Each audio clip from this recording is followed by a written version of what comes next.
Buenas tardes, muchísimas gracias por acompañarnos, a los que ya están ingresando a la sala. Bueno, mi nombre es Mario Casasco, soy uno de los directores ejecutivos del CDPYME de la UCEMA. A los presentes les pido un poquito de paciencia, vamos a esperar que terminen de ingresar a la sala todos los participantes, y a continuación, en un par de minutitos, vamos a dar inicio a la actividad del día de hoy, que es estrategia laboral ante la incertidumbre, un tema muy relevante en esta coyuntura. Así que me muteo y les pido un poquito de paciencia. Gracias.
Bueno, nuevamente, buenas tardes, ahora sí a todos.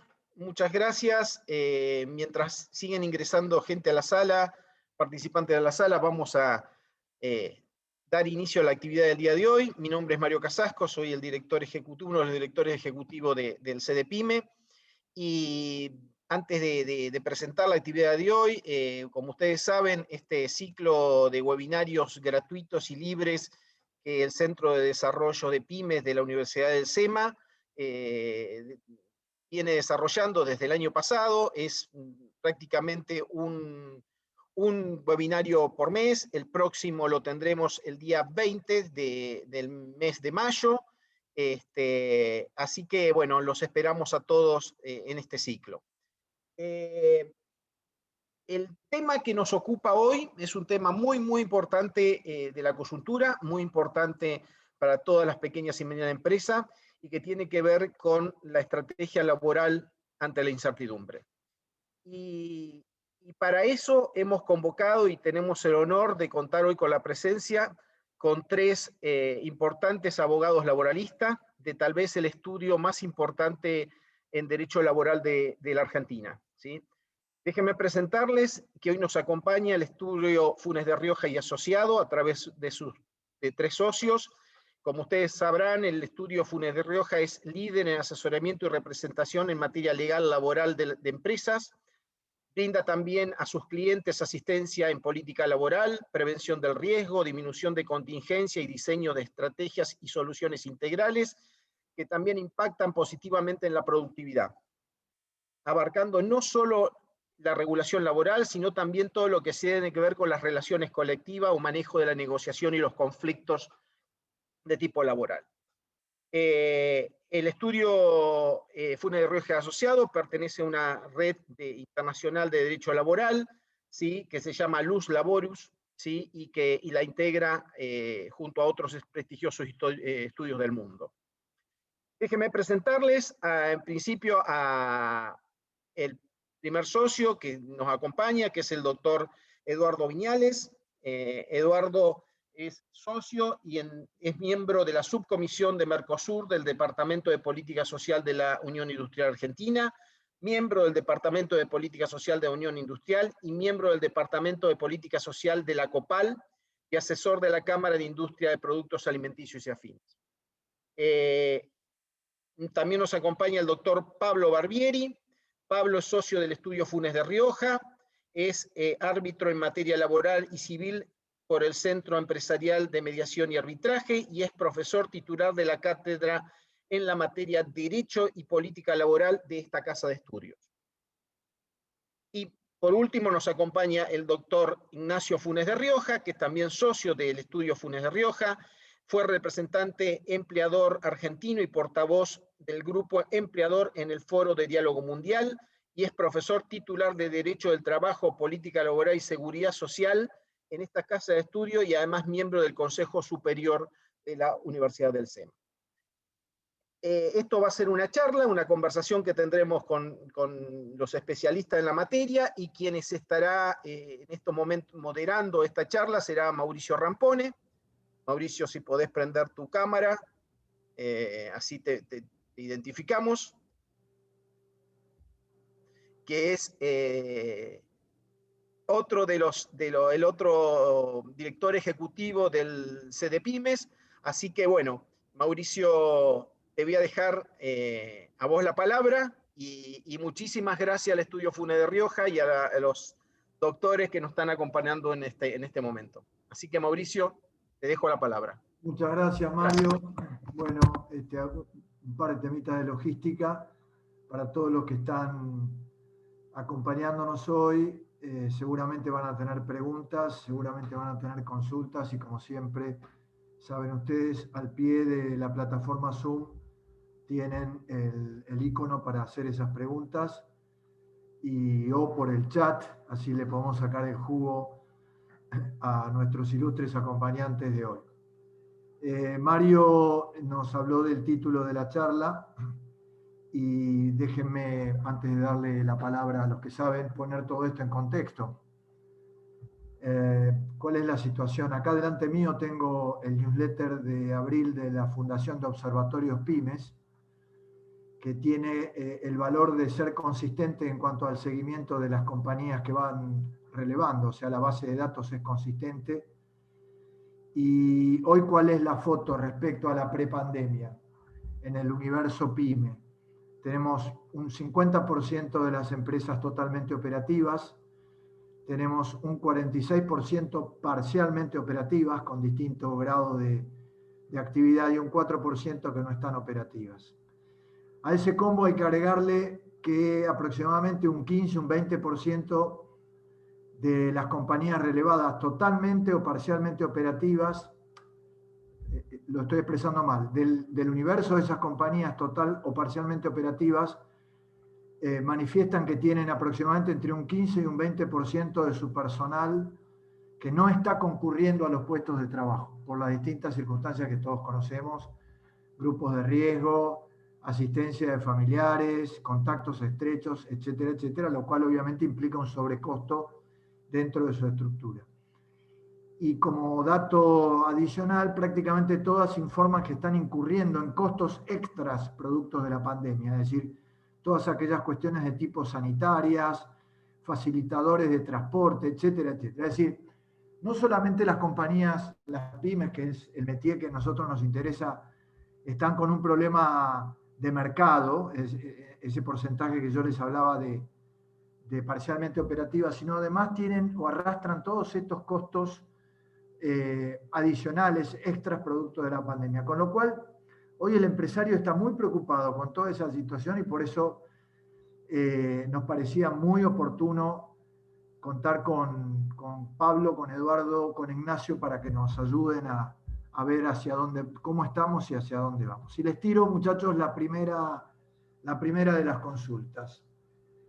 Que obviamente tiene que ver con la cuestión salarial. Como creo todos sabemos, fin del año pasado, el gobierno, particularmente el ministro Guzmán, presentó el presupuesto del 2021 que marcaba un escenario de inflación del 29% que hoy ya está, prácticamente nadie discute que está superado. Y dijo también que pretendía, o el gobierno, no lo personalicemos, que pretendía que los salarios tuvieran una recuperación real de 3, 4 puntos. Es decir, como marcó un sendero para los convenios colectivos de trabajo. En los últimos días los principales sindicatos han empezado a firmar esos convenios y, como es obvio, todos incluyen, o creo yo que la gran mayoría incluye, cláusulas de reajuste, porque como la inflación es algo que está siendo muy difícil de controlar, nadie quiere asumir cosas fijas. Entonces, la pregunta que les hago es si nos pueden describir, por favor, para los principales sindicatos, la mayoría de los empresarios pymes está dentro de lo que serían rubros manufactureros, comercio, servicios.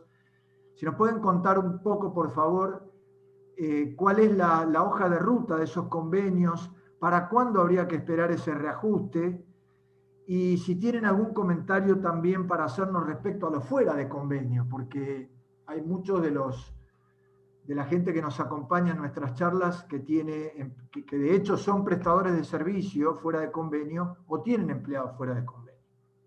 Empezamos con eso. Gracias. Buenísimo, bueno, muy buenos días a todos. Muchísimas gracias a la UCEMA, Mario, Mauricio, por la invitación, por dejarnos acompañarlos en este evento. Para nosotros es un placer siempre poder colaborar con esta casa de estudios, en la cual, como saben, somos profesores y nos toca integrar también algún órgano en el Consejo Superior. Bueno, el tema paritario para este año era difícil de prever, porque si bien había un presupuesto que parecía demasiado optimista, por otro lado había una situación sanitaria que generaba altísima incertidumbre. Si llegaban las vacunas iba a ser una cosa, no llegando las vacunas, la situación va cambiando y genera no solo incertidumbre respecto de la actividad productiva, sino también de algunas proyecciones de inflación que podían ser muy altas sin una nueva cuarentena estricta, que tal vez terminen como las del año pasado, modificándose con una cuarentena más estricta. Entonces, cuando uno mira los acuerdos que están firmando en torno al 30, 32, 33, 34, 35%, dice, bueno, a priori pareciera que las cláusulas de revisión que vienen después van a terminar disparándose, que no son cláusulas gatillo, implica sentarse a negociar, por supuesto, pero que vamos a tener que revisar. Ahora, eso es a priori, porque si vamos a una recesión muy fuerte, producto de una cuarentena más estricta, sinceramente nadie sabe lo que puede pasar, y si la tendencia inflacionaria de estos primeros meses, que ha sido muy alta, se va a seguir replicando, puede llegar a caer. Entonces creo que esta dinámica de negociar en torno al 30-35% ha sido prudente, a pesar de que todo parecía indicar hace unos días que la inflación iba a quedar más lejos. Lo cierto es que con los niveles de actividad económica que vemos que se empiezan a afectar fuerte por la situación sanitaria, nadie puede dar algo más alto, quedarse largo, como decimos habitualmente en las negociaciones, de donde después es mucho más difícil volver. Y que además termina afectando, por más de medidas voluntaristas que haya en materia de empleo, termina afectando la creación o el sostenimiento del empleo. Se está recurriendo en términos generales. Primero, todavía estamos cerrando algunos de los acuerdos de revisión del año pasado y empezamos a ver algunos cierres para este año. Eso es lo primero que hay que destacar. O sea que cuando se comparan números de un acuerdo o el otro, siempre hay que tener claro qué estamos hablando, del cierre y la revisión de la paritaria 2020 o estamos hablando de la paritaria 2021. Hoy estamos en el medio de las dos cosas. En algunos casos se logra cerrar la revisión 2021 con la paritaria 2020 con la paritaria 2021 y en otros casos se separa esa negociación. Lo segundo es que se sigue recurriendo a sumas no remunerativas, que esto es interesante porque es dinero que va al bolsillo del trabajador, probablemente se termine traduciendo en consumo, con no tanto costo al final del día para el empleador, un costo directo, pero no tanto costo indirecto. Eso si bien a nivel político pensamos que debería estar encarado distinto, lo cierto es que como remedio, como parche, sigue funcionando y el gobierno lo está dejando correr. Dos, como les decía, no cláusulas gatillo, se está mirando inflación futura, o sea, corrige inflación pasada con las revisiones, se mira inflación futura y se evitan ajustes automáticos, y esto hay que estar muy atentos. Consideramos que es bueno que se eviten los ajustes automáticos porque hay que ver el contexto de cada actividad, no se puede prever que la inflación haya que machearla sí o sí como venga, y bueno, y las posibilidades de superar inflación, 1, 2, 3 puntos, lo que sea, sinceramente, creo que son expresiones de deseo. Las actividades están muy afectadas, y pensar que alguna paritaria le puede ganar a la inflación ocurrirá tal vez, quizás, a lo mejor en algún caso, pero creo que en términos generales no están dadas las circunstancias para que eso sea una norma o eso sea una aspiración que se pueda generalizar. Esa es mi primera reflexión, no sé, Lalo, Eduardo, Pablo.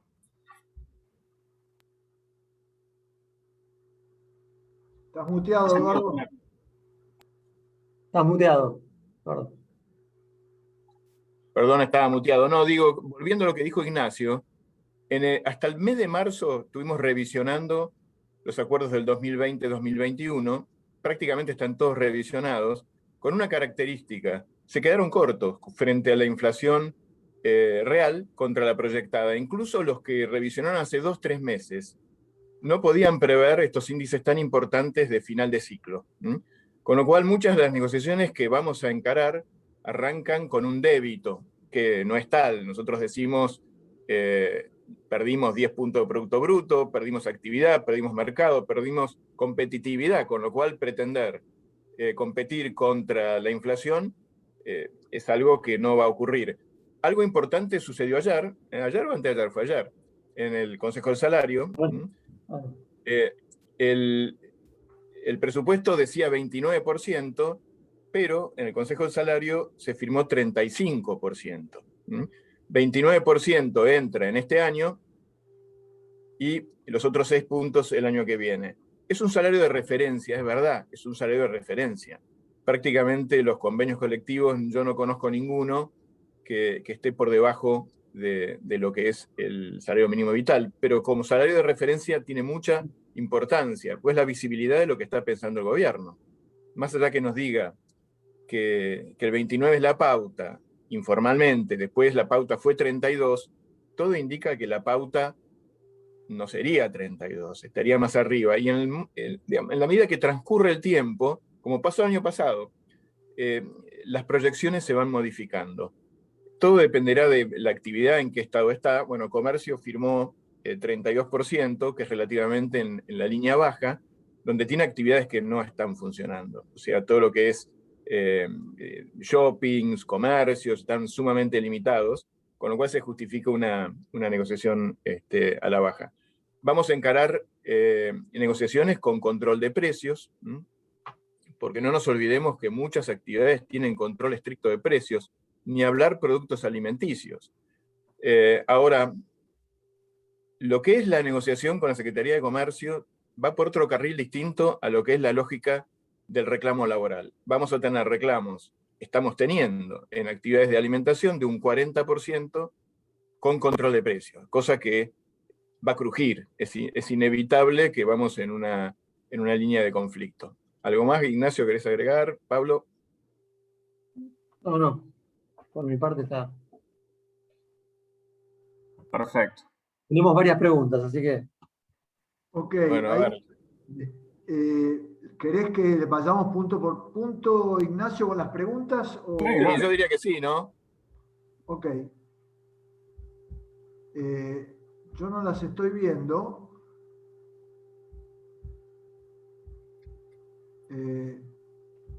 ¿Vos tenés Si querés, preguntas? ¿las tenés vos ahí, Pablo? Perfecto. Sí, a ver, espera un segundito. Sí, a ver, la segunda pregunta. Como consecuencia de la pandemia, muchas empresas están con niveles de producción y ventas inferiores a los prepandemia. Están obligadas a efectuar ajustes en su estructura con costos para sobrevivir. Sin embargo, están vigentes la prohibición de despidos hasta el 31 de mayo y la doble indemnización hasta el 31 de diciembre. En el día a día, ¿cómo se las están arreglando? Sí, Pablo, permitime algo que te diga, Pablo. Sí. En orden de eso que vos acabás de leer, es una guía que yo les envié respecto de la charla. Todavía no tenemos del público, Bien, bien. Todavía no tenemos del público. Son los temas que yo les mandé sobre los que nos... Pero bueno, lo acabas de mencionar. Perfecto. Y esto déjame que lo complemente. Sí. Porque al final del día, el empresario PYME, por un lado, está sujeto a lo que, como bien explicaba usted recién, se vaya determinando en los convenios. Que de paso, muchachos, no me dijeron nada de lo fuera de convenio, como lo están viendo.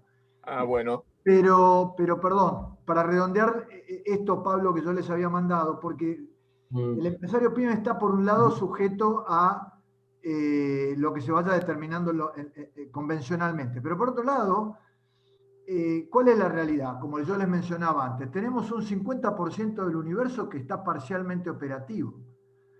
Y además de eso, tiene gente que no está yendo a trabajar. Entonces, la pregunta, obviamente, es ¿qué hace en el caso de que ya resulta evidente que está sobredimensionado, su dotación está sobredimensionada y ya no es un tema temporal? Esta situación del mercado va lamentablemente a perdurar bastante. Entonces ahí viene un poco lo que yo les consultaba a priori, que el tipo dice, bueno, pero muchachos, yo tengo la doble indemnización, tengo la imposibilidad de despidos, ahora se prorrogó un mes más, ¿qué hago? Cuéntenos ustedes, por favor, cuando al empresario ya se le tornó evidente y definitivo que la estructura que tiene es insostenible y quiere sostener el negocio, ¿cómo hace? Esta era un poco la... Antes de darle la palabra a Nachito, a Ignacio, voy al tema de lo fuera de convenio. Los fuera de convenio fueron los grandes perdedores, especialmente en las empresas pymes, durante el 2020, porque, como decís, Mauricio, la negociación colectiva defiende a los convencionados. Los que están fuera de convenio no tienen una voz colectiva, con lo cual son los que menos incrementos tuvieron en el periodo pandémico. Esto supuestamente se va a ir corrigiendo, pero cuando uno ajusta donde puede. Y es más, yo diría que algunas, esto ya no hablando de pymes, empresas más grandes, hasta impusieron regionalmente disminuciones en los salarios de algunas categorías superiores de convenio. Ignacio. No, perfecto, ese punto creo que queda claro.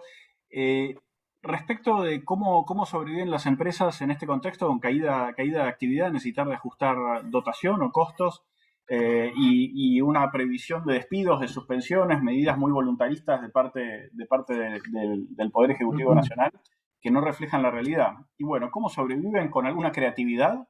Lo que estamos viendo es el mercado va hacia procesos de retiro voluntario.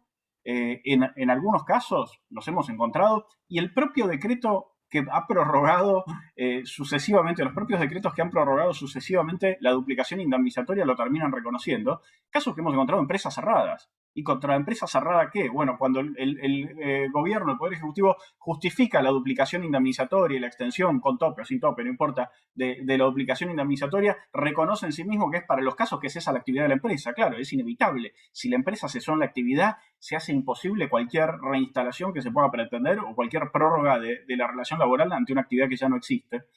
Entonces, por un lado, situaciones de facto de cierre de empresas. Y por otro, muchos retiros voluntarios. Retiros voluntarios, por lo general, alrededor de la indemnización legal. En algunos casos, muchos con indemnización legal con la duplicación. Otros, más bien en empresas más grandes, con algo más de generosidad. Pero también vemos en algunas actividades retiros voluntarios que van por menos de la indemnización legal. Y esos acuerdos que se firman, como la Corte ha validado, son perfectamente legales por escritura pública.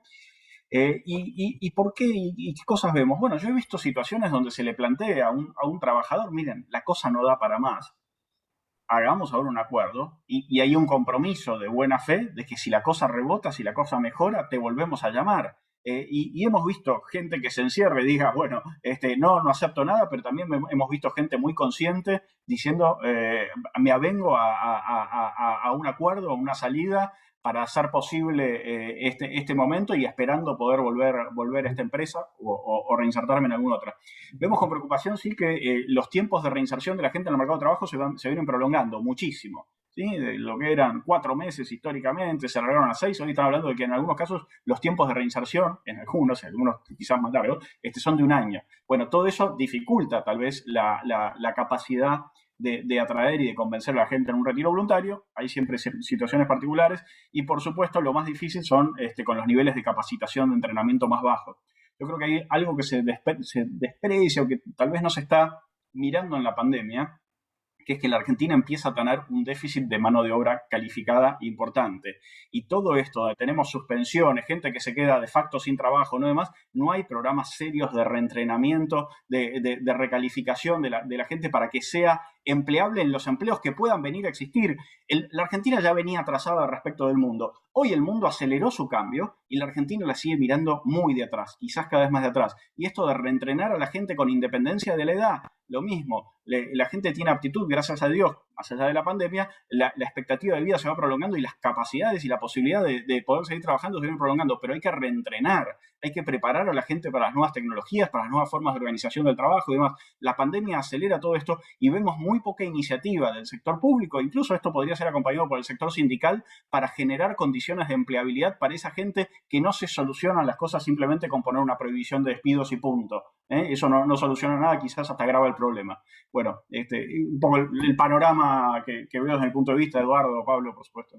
Yo agrego dos cositas. Uno, en relación a fuera de convenio, también tener presente que las situaciones de solapamiento, en algún caso judicialmente, digamos, fueron impugnadas, y con lo cual hay que evitar, digamos, o mitigar este solapamiento que se da respecto a los fuera de convenio cuando hay gente dentro de convenio en la empresa, ¿no? Esto, digamos, buscar alguna situación, alguna prudencia para evitar contingencias.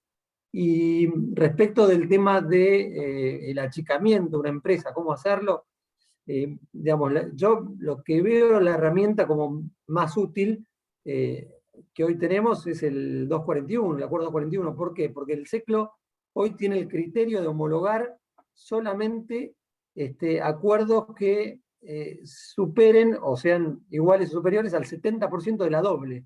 Entonces, si alguien quiere acordar una suma por un monto inferior, bueno, directamente hacerlo por escribano y no ir, digamos, al SECLO. No sé si, Eduardo.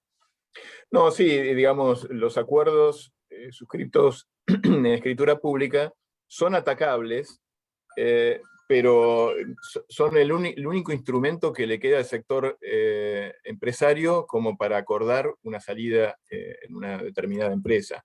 La otra es la renuncia y el pago de una gratificación, que en definitiva también es cuestionable, pero tiene una suficiente certeza jurídica, diríamos como la vacuna, un poquito más que la Sinopharm. Sí, una cosa más, hay que agregar un punto que los jueces están siendo bastante inflexibles con el tema de la nulidad de los despidos, donde los trabajadores presentan alguna medida cautelar, piden alguna medida cautelar en la reinstalación por un despido nulo, muchos jueces la están otorgando, incluso, bueno, tuvimos fallos en periodo de prueba y algunos, con lo cual hoy por hoy es muy hostil en la justicia este tipo de controversias. Yo retomo Justicia cautelar. un segundo, Mauricio, con algo que yo todavía no he visto, pero que creo que en cualquier momento vamos a ver, que son planteos de inconstitucionalidad del decreto de prohibición de despidos. A ver, creo que era lógico que las empresas el año pasado, que si ATP, esto, lo otro, más o menos intentaran aguantar. Yo creo que sobre todo para el mundo pyme, esto ya se hace inaguantable. Y entonces, quien baja la persiana y se acabó, no necesita ninguna inconstitucionalidad. Ahora, quien no resista más, tenga vocación de subsistencia de su negocio y se ve impedida de reajustarse, ya hoy sin siquiera mínimos remedios como era el ATP, creo que nos encaminamos a que en cualquier momento empecemos a ver planteos. Resultado no lo sé, ahí me llega que ya el procurador se expidió sobre la inconstitucionalidad del DNU en materia de escuelas. Bueno, veremos con esto qué suerte puede tener, pero creo que nos vamos encaminando. Si siguen extendiendo la prohibición de despidos y suspensiones, nos vamos encaminando a que esto termine siendo un tema litigioso también. Perfecto, no, los escuchaba y quería, a modo de resumen, a ver si mi entendimiento es correcto, y sobre todo la gente que nos escucha por ahí, que se ve la necesidad de hacer algún ajuste y tiene acuerdo con el empleado, obviamente. Esa es el requisito original. Por lo que decía Pablo, homologarlo en el Ministerio de Trabajo prácticamente es imposible, por debajo del 70% de la doble, con lo cual entre las dos opciones que nos quedan, si entendí bien, la que tiene menos exposición, menos debilidad, sería la renuncia del empleado mediante escritura pública, mejor que el retiro voluntario. No sé si entendí bien, pero me gustaría, por favor... No es, Mauricio, no es una renuncia, es un mutuo acuerdo. Un mutuo acuerdo, okay, para que la gente se lleve, digamos, como tip esa posibilidad. La otra posibilidad, Mauricio, es la renuncia directamente, no por telegrama y el pago de una gratificación. Yo te diría, si lo que le van a pagar al empleado está muy por debajo de la indemnización legal, yo prefiero una renuncia, porque es más fácil controvertir una escritura en la cual la persona está acordando una salida por mucho menos de lo que legalmente podría reclamar. Pero esto es cuestión de, digamos, del momento, de ver cuál es el instrumento más adecuado. Lo mejor es la escritura en principio cuando el pago es razonablemente alto. Sí. Y son circunstancias distintas. Una cosa es la confianza que implica andar, renunciar y yo te voy a dar una gratificación. Yo te voy a pagar. Y otra cosa es el pago que queda comprometido en el momento que firmamos la escritura donde dije que los dos estamos de acuerdo en que me vaya. Entonces, Ignacio, son las dos herramientas, pero hay que ver cómo decía bien Eduardo caso por caso. Yo lo que generalmente hago es generar un camino hacia la renuncia, que el trabajador mande un mail diciendo que su intención es renunciar, que tenga bien la empresa de reconocerle alguna gratificación por egreso. No es que con esto están inmunizados frente al reclamo posterior, pero por lo menos tenés un elemento que el trabajador espontáneamente, antes de mandar el telegrama, se comunicó con la empresa, ¿no? Ok, ahora supongamos, estábamos hablando recién de cese definitivo de la relación, pero supongamos que la empresa, ojalá sea el caso, ve que la caída en la operación es temporal y no quiere desprenderse de empleados que les ha costado formarlo. Recordarán ustedes que el año pasado estaba, creo que sigue vigente, la figura esta del artículo 223, donde se podía suspender temporalmente al personal pagándole el 75% del sueldo neto. Dos consultas relacionadas a esto. Primero, si está vigente, y segundo, si ustedes la recomiendan en ese contexto, cuando yo creo que en un plazo relativamente corto voy a poder retomar mi actividad normal. Si quieren arranco yo. Definitivamente está vigente el 223 bis y requiere acuerdo del trabajador. En lo que no está vigente o está prohibido por el DNU es la posibilidad de suspender unilateralmente en una situación de fuerza mayor con la que estamos, pero por acuerdo se puede. Acá lo que falta y que seguramente van a revivir ahora son los paraguas colectivos, ¿sí? En lo individual está perfectamente viable que uno acuerde con un trabajador una suspensión que sea retribuida, no remunerada, pero sí retribuida con una asignación no remunerativa de X porcentaje. En este momento, en la mayoría de los casos, no está el paraguas que teníamos el año pasado del acuerdo colectivo que habilitaba a ingresar expedientes de los trabajadores en convenio con los listados de trabajadores y demás en automático. En algunas sí todavía está, pero no en todas. Entonces eso, de nuevo, con el endurecimiento de la cuarentena que eventualmente venga en estas horas, seguramente van a renacer. Acuérdense que todo eso había surgido a raíz de un acuerdo marco UIA-CGT y desde ahí se desprendieron todos esos acuerdos de actividad posteriores. La UOM acaba de firmar uno recientemente, prorrogando por 3 meses la posibilidad de que las empresas se adhieran al sistema de suspensión, con el pago del 70%, era bruto, creo, ¿no? Así es. Así que sí, son definitivamente recomendables y es una buena alternativa cuando hay posibilidad de recuperación, y desde ya parece fundamental, si ese es el escenario, mantener el capital humano, ¿no? Preservar eso que es más que importante para las empresas. Ok. Relacionado con las ayudas, ¿se acuerdan?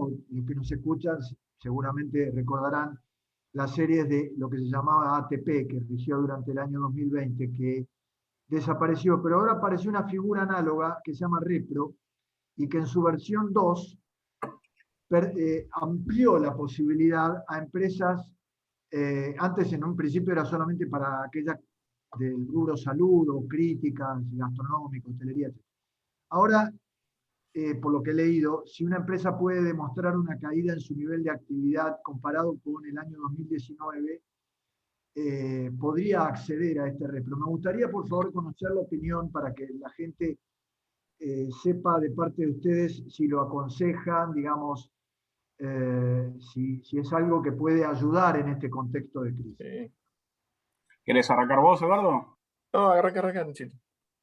Dale. No, a ver, acá lo que pasó el año pasado con los ATP es que todos creíamos que era una cosa y a medida que iban saliendo nuevas regulaciones nos íbamos enterando que era otra, ¿sí? Uno creía, uy, me eliminaron la posibilidad de tomar ciertas medidas a las que me asiste el derecho, como por ejemplo extinguir el contrato de trabajo, pero me están compensando parcialmente con esto. Y luego esa compensación tenía un montón de condiciones que iban naciendo a lo largo de la vida del ATP e hizo que muchas empresas tuvieran que devolver el ATP porque eran incumplibles, ¿sí? La sacaba directamente del mercado.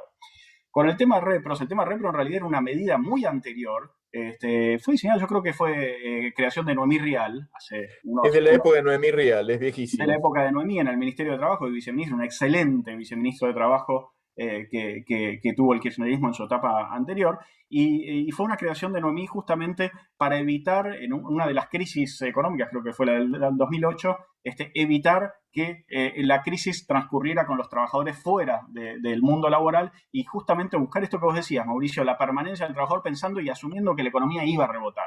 Y la verdad es que fue muy bueno y funcionó.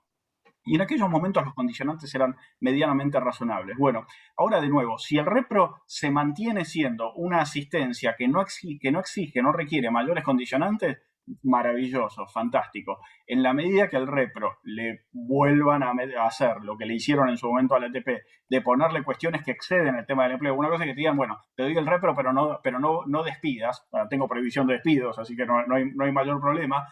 Otra cosa que te digan, te dio el repro, pero no bajes tu dotación. Ojo, porque puede haber gente que se jubile, que renuncie, que esto, lo otro, y me obliga a tener que estar recontratando gente. Ahí ya es distinto. Y otra cosa es, te doy el repro, pero no puedes hacer estas operaciones de comercio exterior, no puedes hacer estas transacciones, tal o cual cosa. Bueno, ahí ya las condiciones pueden ser excesivas para lo que es la dimensión del beneficio o condicionar directamente el negocio.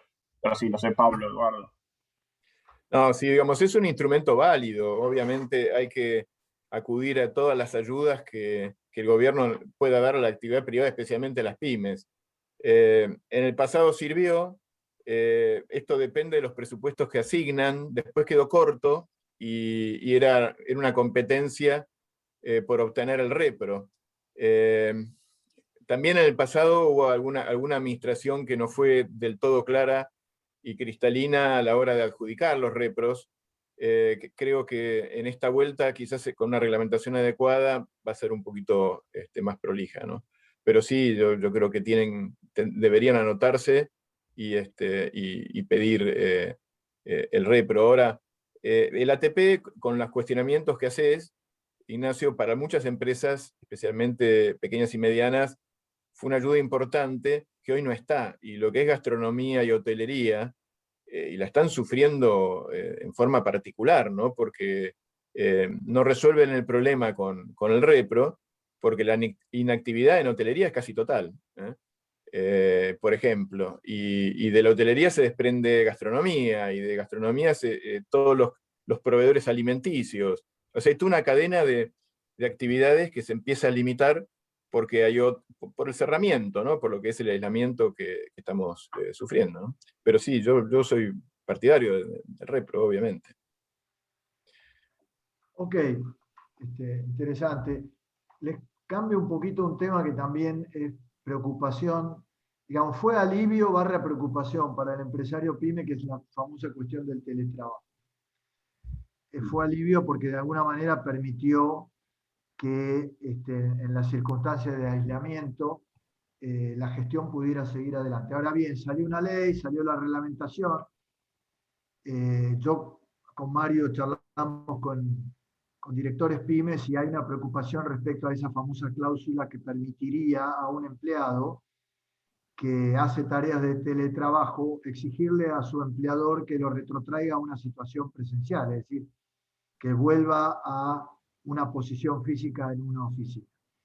Entonces, dos consultas relacionadas con el tema del teletrabajo. Primera, en relación con esto, con este riesgo, ¿cómo lo podría de alguna manera cubrir el empleador, la empresa, el empresario pyme, cómo podría tomar recaudo respecto a esta situación? Y la segunda se vincula con lo que charlábamos al principio. Si yo tengo 15, 20%, el número que fuera de mi dotación, que no está concurriendo, no está trabajando, porque es grupo de riesgo, mayor de 60 años, porque tiene que atender a alguien, etc. ¿Se le puede dar a esa persona una función de teletrabajo o directamente no puede trabajar bajo ningún esquema? Estas son las dos consultas que les pido nos cuenten. Pablo, ¿querés arrancar vos? Dale, dale. A ver, primer punto, digamos, la reglamentación estableció algunos requisitos para, digamos, esta reversibilidad que establecía la ley originariamente fue bastante restringida, perdón, fue bastante restringida en el, digamos, en el decreto reglamentario, con lo cual se estableció que el trabajador puede ejercerlo, pero lo tiene que ejercer de buena fe y en forma no abusiva, ¿no? Son dos primeros puntos interpretativos. Después, se agrega con criterio de colaboración y solidaridad, y además el trabajador tiene que invocar una motivación razonable y sobreviniente. Y además establece que se tendrá en consideración el tiempo transcurrido desde que comenzó a teletrabajar. Con lo cual, cuanto más tiempo transcurra, digamos, menores chances debería tener el trabajador de poder exigir la reversibilidad. Ahora, nosotros desde ya que sugerimos y aconsejamos a nuestros clientes, digamos, hacer un acuerdo, y en el acuerdo de teletrabajo, establecer claramente que, digamos, todas estas situaciones, todos estos requisitos, requerimientos, y que desde ya, digamos, la reversibilidad será en forma muy excepcional, es decir, en principio, y además tener en consideración que esto se aplica solamente al trabajador que trabajó presencial en algún momento, al trabajador que se lo toma ya directamente como teletrabajador, no puede exigir presencialidad. Pero sí hacer un contrato bien duro, bien fuerte, estableciendo, digamos, digamos, estas consignas, estas cláusulas específicamente. Un dato importante sobre eso es, la ley está vigente, pero no aplica a todo el que esté hoy teletrabajando, porque hoy está conviviendo el teletrabajador propiamente dicho, aquel que probablemente viniera teletrabajando de antes o que ya se le confirmó que va a seguir teletrabajando más allá de la pandemia, con el teletrabajador que únicamente está teletrabajando, por lo menos por el momento, como una medida preventiva o sanitaria, o para minimizar los riesgos sanitarios. Puede ser población de riesgo a quien se le puede pedir que teletrabaje, porque lo que se solicita es que no vaya, está liberado de prestar servicios en la empresa, está dispensado de concurrir, pero se le puede reemplazar las tareas en planta o en la empresa por teletrabajo, contestando a tu pregunta puntual. O puede ser que se trate de una decisión más amplia de la empresa, diciendo, pudiendo minimizar la cantidad de gente que desplazo, aunque no sea población de riesgo, le digo, miren, quédense en las casas, trabajen desde casa, así acotamos los riesgos. En cualquiera de esas circunstancias, donde no estamos hablando de teletrabajo institucionalizado en la empresa como una forma de organización más allá de la pandemia, sino que estamos hablando solamente de teletrabajo de pandemia, hoy están excluidos de la aplicación de la ley, ¿sí? Hay un decreto reglamentario que fue muy claro y muy oportuno también en ratificar esa situación, porque si no hubiésemos hecho prácticamente imposible la consecución de la situación del teletrabajo que hoy tenemos en el marco de la pandemia, de gente que decir, mira, hoy estás teletrabajando, pero en cuanto a la situación sanitaria se normalice, volvés a la empresa, porque la empresa no proyecta o no se ve o no tiene en su forma de organización futura esquemas de teletrabajo, ¿no? Con lo cual, Ignacio, hay que distinguir lo que es teletrabajo de acuerdo a la ley 27555 con contrato y lo que es una modalidad de home office pandémico, teletrabajo pandémico, que eventualmente volverán o no, de acuerdo a la decisión que se tome en su momento, a trabajar presencialmente. Generalmente lo que proponemos es una nota para que la gente que está haciendo home office sepa que no le aplica la ley. Porque ¿cuál es el inconveniente? Todo el mundo leyó los diarios. Como todo el mundo leyó los diarios, dice, ahora yo soy un teletrabajador, a mí me corresponde la compensación económica, la silla ergonómica, el matafuegos y no sé qué otras tantas cosas. Y en realidad no es así. El home office, primero porque está suspendida una resolución de la Secretaría de Riesgo de Trabajo, está suspendida en cuanto a aplicación de estos sistemas de seguridad que hacen al botiquín, el matafuegos, etcétera, ¿no? Pero aparte, la compensación económica está prevista solo para lo que es la ley de teletrabajo, para el que está en contrato de teletrabajo. Muchas empresas igual están otorgando ese beneficio. Si lo otorgan, sería bueno que esté notificado adecuadamente que esto es home office pandémico y que la compensación tenga un correlato con un recibo. La FIP estuvo verificando, curiosamente, las presentaciones de periodos anteriores sobre deducción de gastos de teletrabajo. En periodos anteriores. Ahora pidió algunas aclaraciones, con lo cual estas cuestiones las van a mirar. El que no está en contrato de teletrabajo, si rinde gastos y se los pagan, debería ser contracomprobante. Ok, ahí nosotros, si quieren, los llevo a una cuestión, ya entrando en el cierre de la charla, cuestiones más de fondo. Hasta acá fuimos barriendo Hay temas. preguntas, Mauricio. ¿Cómo? Hay algunas preguntas, si querés las... Sí, pero vi que la contestaste, Eduardo, por eso... Contesté una, pero hay varias, ¿eh? Bueno, ahora vamos a las preguntas. Perfecto. Si me dejan como cierre Dale. de la charla y después vamos a las preguntas. Hay un reclamo cada vez creciente, mayor y creciente, y yo creo que eso es muy positivo, respecto de una reforma de fondo, por lo menos en lo que atañe a las pymes, en todas las cuestiones laborales, con un montón de aspectos. ¿Se acuerdan ustedes la propuesta de La Baña del año pasado, Sí. de cambiar el régimen de indemnización por algo parecido a lo que tiene la UOCRA? El tema de, reducción de aportes patronales para nuevos puestos, todas estas rigideces que tienen los convenios colectivos sobre multiplicidad de tareas, ampliar periodos de prueba, el tema de la ART, etcétera, etcétera. La gente, digamos, esto que algunos ya lo están llamando como anteproyecto de ley para pymes o circulan por ahí borradores, ustedes que por ahí están en contacto con gremios, con sindicatos, ¿qué nivel de viabilidad o de factibilidad le ven a todo esto? Porque espero que podamos darle a los que nos escuchan algún mensaje esperanzador, pero yo creo que por las buenas o por las malas esto va a tener que venir porque es irreversible, ¿no? Pero me gustaría la opinión de ustedes tres.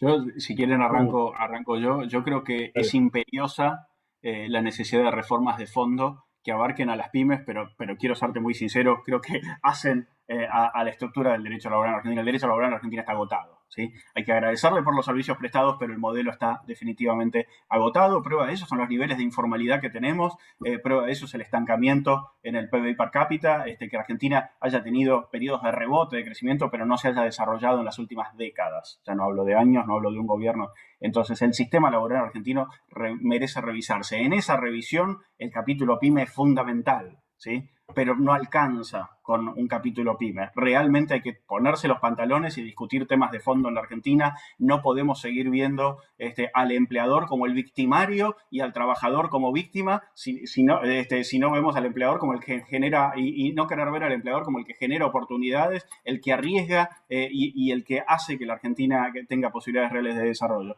Desde ya, el capítulo PYME es clave, pero creo que hay que mirar de fondo, hay que bajar costos indirectos. No puede ser, primero, que carguemos toda la seguridad social con semejante magnitud sobre el que genera empleo. En la Argentina conviene mucho más traer un robot, una computadora que genera un empleo, porque el empleo, para realizar la misma tarea, paga cargas sociales. El capital humano paga muchos más impuestos que el otro capital. Digo, son disparates por donde lo mires.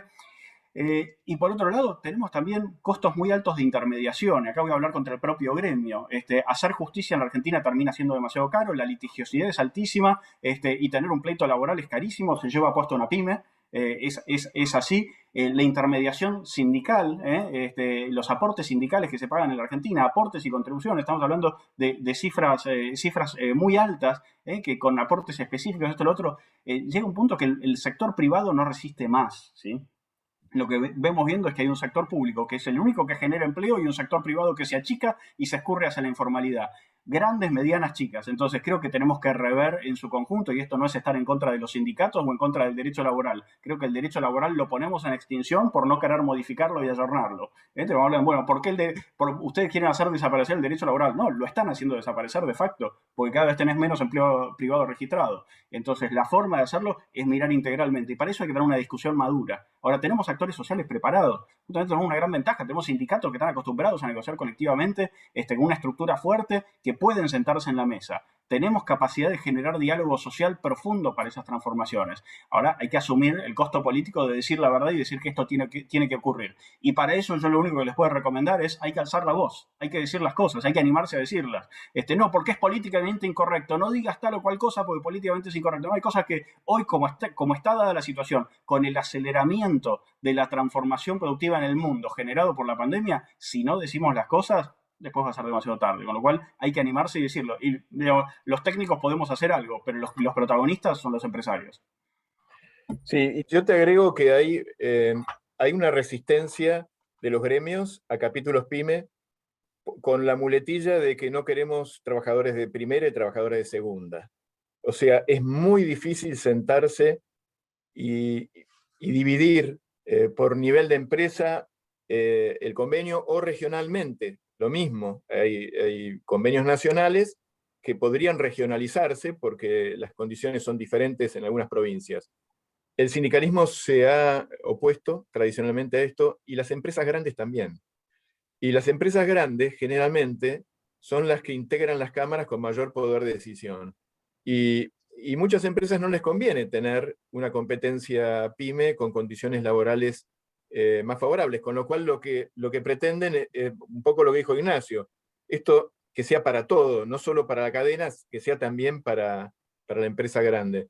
Yo creo que es necesario, es ineludible, y hay cosas que son tan simples y tan claramente están creadas a los efectos de sacarle un peso más al empleador, que no tienen sentido y son retardatarias. Desde los certificados de trabajo, cuando hoy existe online, entras en el ANSES y sabés cuáles son tus aportes. ¿Qué necesidad de poner una multa de 3 sueldos, por ejemplo?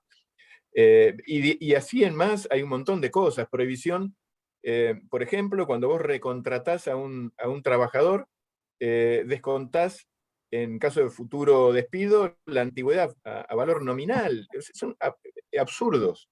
O sobreprotección de algunos sectores, ¿no? Y déjame agregar, porque yo creo que el tema empresas grandes, medianas, chicas es importante, pero también hay que ver la extensión regional que tiene Argentina, lo que es geográficamente, la regionalización de, por ejemplo, los convenios colectivos. Hay algunos pocos que toman en cuenta las circunstancias geográficas que tiene el país. La gran mayoría no. Para la gran mayoría el país es una sola masa, a veces el sur del río Colorado, tal cosa, una cosa totalmente anacrónica que no tiene nada que ver con la realidad. Y eso también, ¿qué hace? Termina siendo concentrando, a iguales condiciones, concentrando la producción y la capacidad de competir en los lugares más favorecidos, por supuesto, cerca de los puertos, cerca de ciertas urbes y demás, y desfederalizando el país. Atenta contra el federalismo, que es lo que se supone que quisimos o que queríamos promover. Entonces, todo esto hay que verlo, pero creo que la mirada es integral. Creo que hay que ver realmente todo lo que compone las distintas realidades productivas que tiene la Argentina y cómo nos ayornamos, cómo nos adaptamos para hacer posible que las empresas sean sustentables. Hoy estamos lejísimos de eso. Hoy creo que ahora, Ignacio, el empresario es un héroe. Sí, totalmente. El teletrabajo está ayudando a hacer más federal el empleo, porque muchas empresas están contratando en el interior, que me parece fantástico. Todo lo que son servicios y tecnología, están recurriendo a lugares o a provincias que antes no tenían esta posibilidad. Con lo cual la tecnología también genera oportunidades. Sí, yo coincido absolutamente con la necesidad de un cambio profundo, pero, digamos, con cambiar 10, 12, 15 normas de la Ley de Control de Trabajo, se reduciría muchísimo la litigiosidad. Muchísimo. Sí, sí. Muchísimo. El problema es que, digamos, hoy por hoy todo es litigioso, digamos. Entonces, lo que también nos dificulta a nosotros muchas veces en dar respuestas blanco-negro, pero bueno, yo creo que hay que gritar por los cambios. Hay que Pero hay interceder un tema cultural, porque supongamos que cambiamos el régimen indemnizatorio, ¿eh? Y vamos a un sistema de capitalización o similar. De todas formas, vamos a tener el juicio y vamos a terminar pagando el dinero que está en la cuenta, más los daños y perjuicios que la justicia laboral le va a otorgar al trabajador. Con lo cual es un cambio cultural profundo, que es lo que dice Ignacio. Si no modificás el set mind, la manera de pensar, y te quedás, ya no hay derecho laboral. Y la incertidumbre es lo peor que le puede pasar a un empresario. Porque vos podés pagar X cantidad de dinero en indemnización, pero no sabés cuánto vas a pagar. Hoy no sabés cuánto vas a pagar. Hoy no se sabe. Ok, bueno, vamos a pasar a las preguntas en honor al tiempo y de ustedes, sobre todo, les vuelvo a agradecer.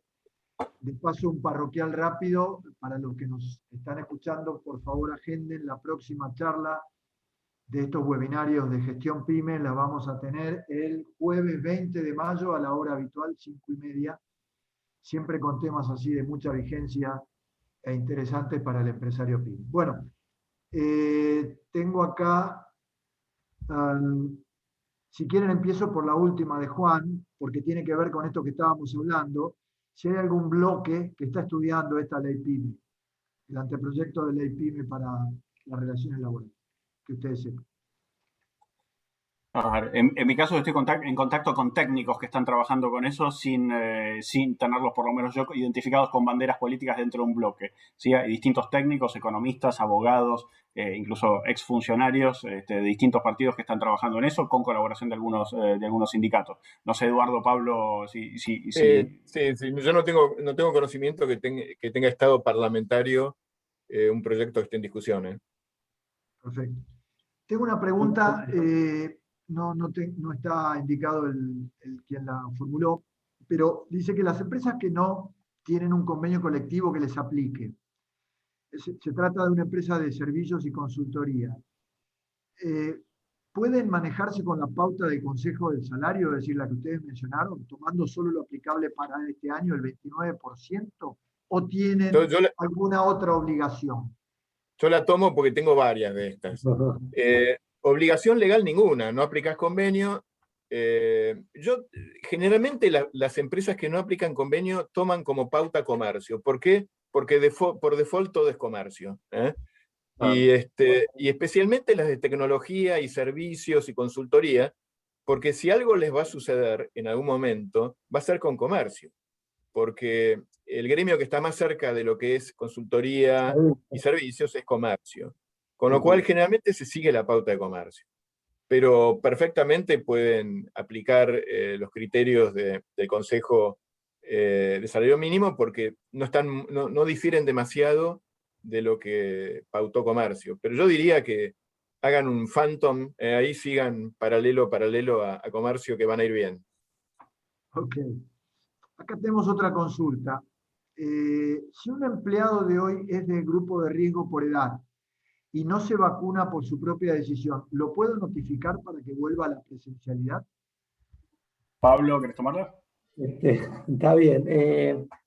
A ver, eso es una casuística, esto no está resuelto legalmente, pero la realidad es que se lo puede válidamente intimar al trabajador o que se vacune o que se presente a trabajar, digamos, si no, estaría de alguna forma eludiendo su obligación, su deber de colaboración y de cumplir las órdenes e instrucciones del empleador.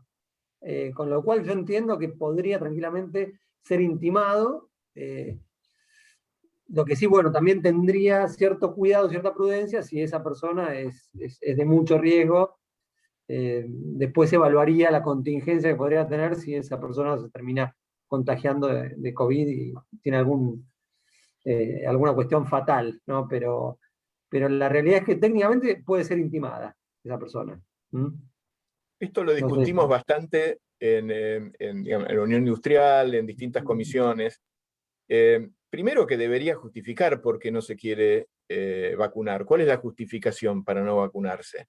¿Es un terraplanista? ¿No cree en las vacunas? Debe decir un cuento. Yo ayer estuve en una empresa de salud reunido con una comisión interna de sanidad. Y cuando voy a una sala cerradita, ya no me gustó, 3 delegados con barbijo, y una delegada, yo digo, bueno, ustedes, como yo también estoy vacunado, tengo una, deben estar vacunados. Y los 2 delegados me dicen que sí, y la delegada de sanidad me dice que ella no se vacuna, porque no cree en las vacunas. Una cosa bastante insólita. Pero bueno, yo creo que el que no se vacuna por convencimiento, por lo que fuera, no tiene derecho a generar salario.